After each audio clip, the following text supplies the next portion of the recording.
Hello everyone and welcome to your favorite news show, Erongo Talk. Today we join you here from Meersig Park in Walvis Bay, and I'm also joined by a brand new face here on Erongo Talk.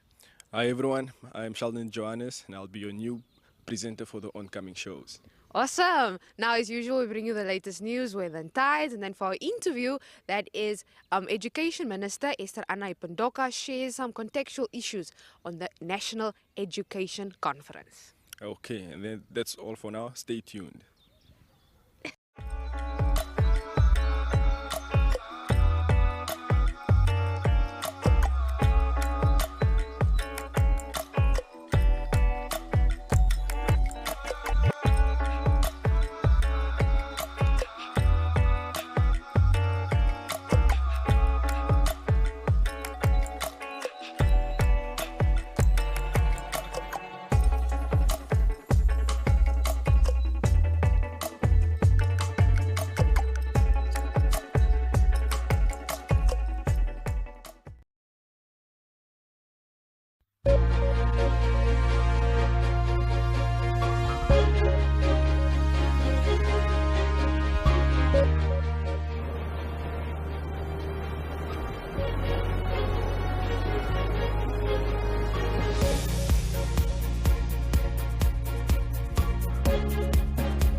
And now we bring you your news from a very cold and misty Walvis Bay.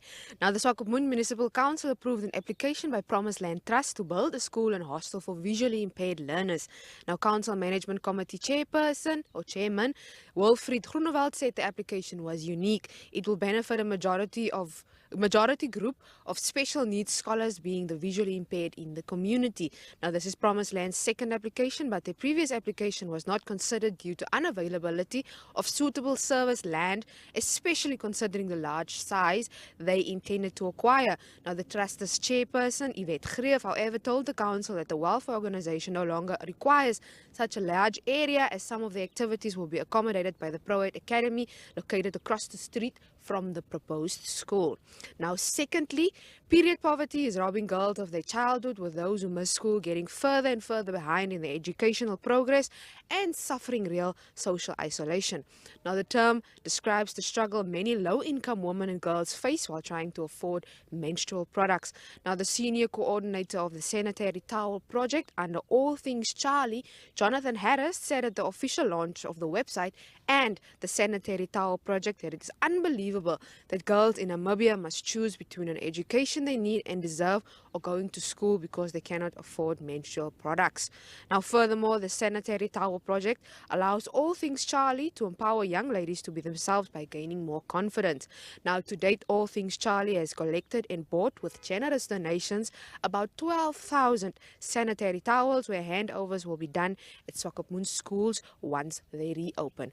But you can always head on over to our website, that's www.erongo.com.na, to read more on this and so much more on what's happening here in our lovely Erongo region. You can also send us your news tips, that is at newstips@erongo.com.na. Please stay tuned, we'll be right back after this.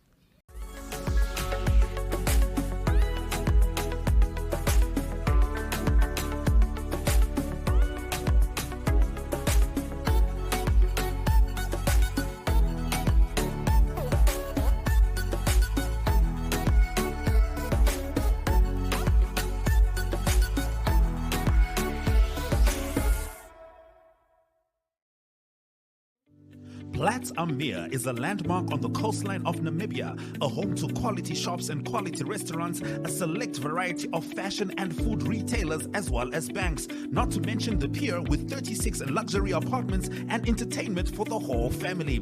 Find us at corner of Tabarite and Albatross Street, Vineta North, Swakopmund. Call us on 064 462 242. Visit platamir.com.na or at Platamir on Facebook. Platamir, enhancing your coastal experience.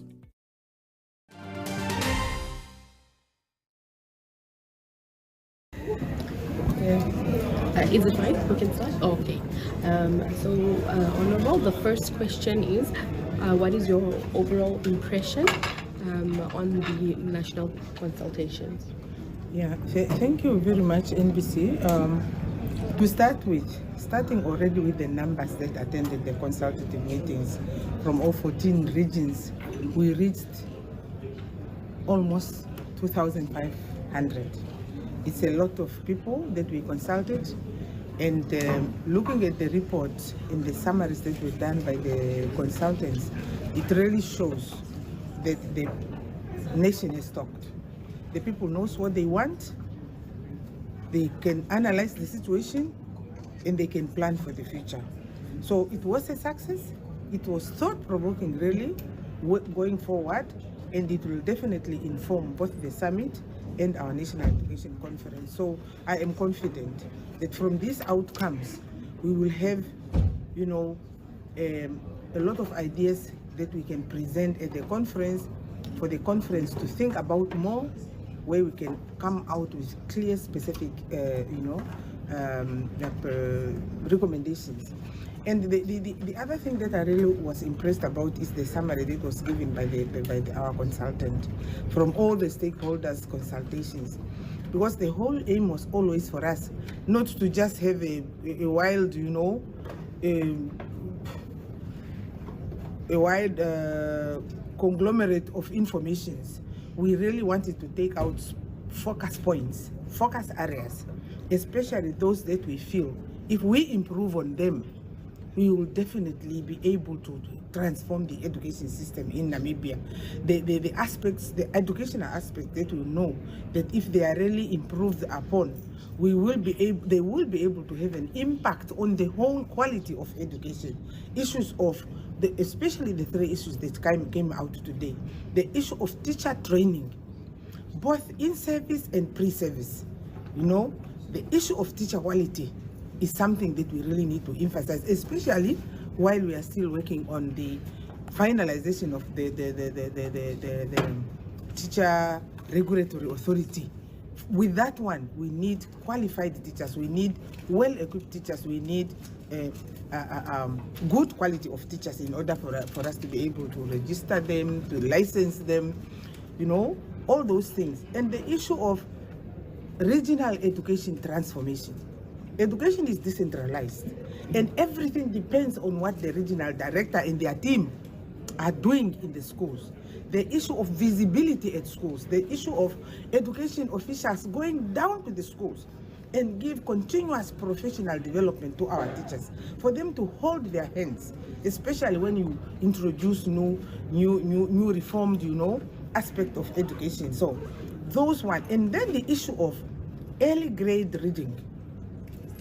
You see, for us really to make sure that from the foundation already, the literacy and numeracy skills of our children are lifted up. That way, you already address the issue of dropout, the issue of failure rates, the issue of repetition rates. This is what we really need to work on. And this is where our policy issues are going to be based on. So I'm really saying, I am, as a minister, happy that this exercise happened, and we were really successful in consulting everybody, and I'm happy to be here today together with my DM for us to really to make sure how far did it go, where are we going to emerge with these consultations, and we are happy. Honorable, you might have touched on the second question a little bit, but let me just ask it again so you can just reiterate the points. That is, what are the critical transformative issues that are likely to be presented at the pre-summit on track 7? Yeah, thank you very much. The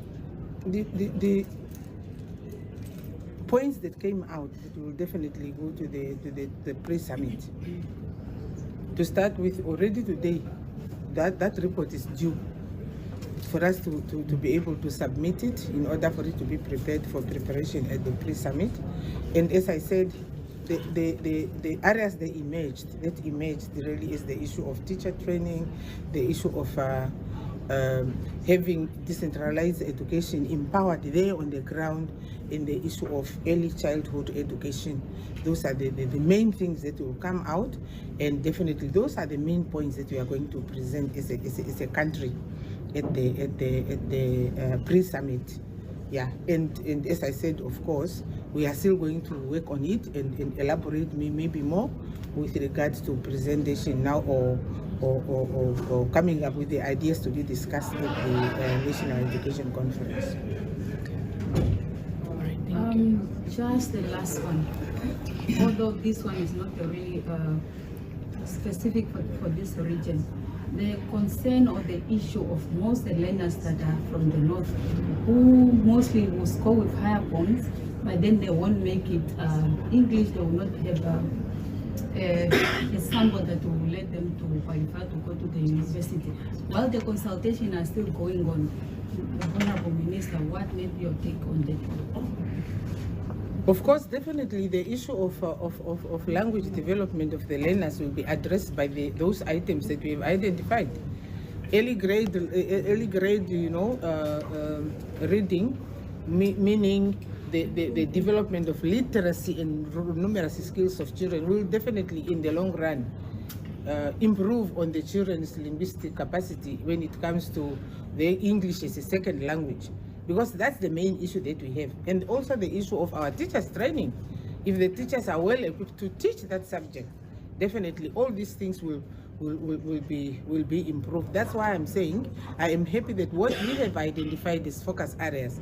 Are focus areas that have got an overarching impact, those low-hanging fruits, that if we implement it to the core, and we make sure that our teachers are well equipped, definitely, even the issue of children reaching those exit grades without, strong, especially literacy, language skills, definitely they will be able to reach there well prepared.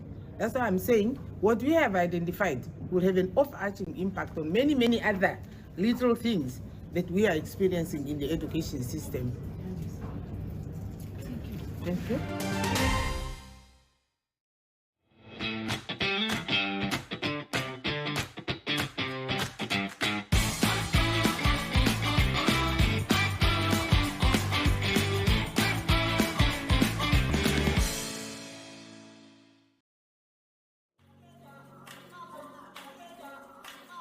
Africa Good Morning is a current affairs program that brings you the latest from Southern Africa and beyond.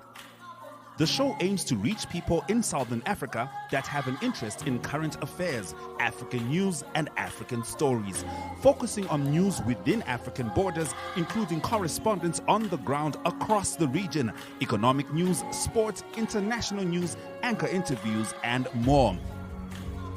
Africa Good Morning is broadcasted on NTV, 1up2.com, and cross-shared on the following Facebook platforms: Africa Good Morning, The Republican, Algemene Zeitung, and Namibian Sun, as well as Namibia Media Holdings. For any advertising or news-related queries, contact AGM at synergy.com.na. Africa Good Morning, bringing Africa to you.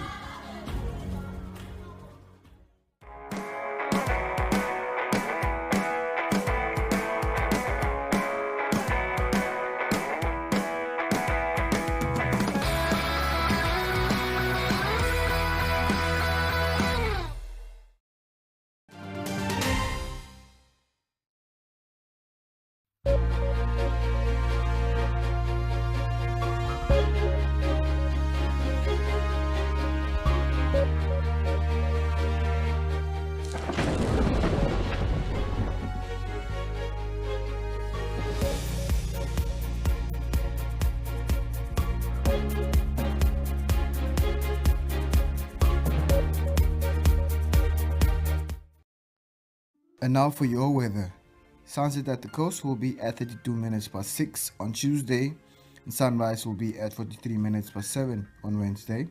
Walvis Bay will have a maximum degree Celsius of 19 on Tuesday, and for Wednesday, a minimum of 11 and a maximum of 20 degrees Celsius. A 15 knot south-southwesterly wind will prevail. Swakopmund will have a maximum degree Celsius of 18 on Tuesday, and for Wednesday a minimum of 11 and a maximum of 18 degrees Celsius. Henties Bay will have a maximum degree Celsius of 18 on Tuesday, and for Wednesday a minimum of 11 and a maximum of 18 degrees Celsius. A 15 knot south wind will prevail. Arandis will have a maximum degree Celsius of 28 on Tuesday, and for Wednesday a minimum of 12 and a maximum of 28 degrees Celsius. A 13 knot north-northwesterly wind will prevail. Usakos will have a maximum degree Celsius of 29 on Tuesday, and for Wednesday a minimum of 8 and a maximum of 29 degrees Celsius. A 11 knot north-northeasterly wind will prevail. Karabab will have a maximum degree Celsius of 27 on Tuesday, and for Wednesday a minimum of 7 and a maximum of 26 degrees Celsius. A 11 knot north wind will prevail. Omaruru will have a maximum degree Celsius of 27 on Tuesday, and for Wednesday a minimum of 6 and a maximum of 26 degrees Celsius. A 11 knot north wind will prevail. And that concludes your weather.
Unfortunately, it's time for me and Sheldon to sail on out of here, so you can always check out our website. That is at www.erongo.com.na. And then you guys can also follow us on Facebook, Instagram, and Twitter. You can also get in contact with us at 0811 7040. That is both on WhatsApp and on Telegram. You can also join our Telegram channel, and you can also find us online. That is our online TV channel at oneup2.com. And yeah, you can also watch our TV channels will be on DSTV channel 285, GoTV channel 94. Yes, we are everywhere. Erongo Talk is everywhere. Please let us know where you would like to see Erongo Talk or who you'd like to see on Erongo Talk. So until next time, please stay safe. It's bye for now.